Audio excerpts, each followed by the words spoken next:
Welcome to our video. I'm going to tell you how to download Android apps on an iPhone. But here's the truth.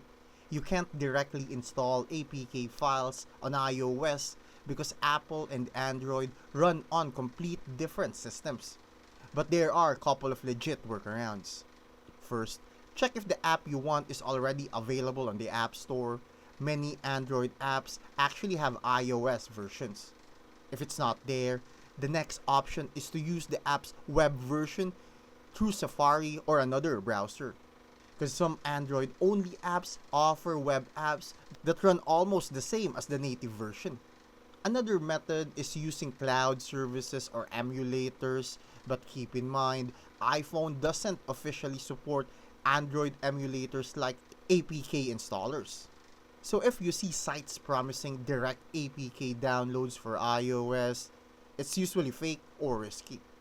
So the 100% working way, either grab the iOS version from the App Store or use the app's web version as a safe alternative.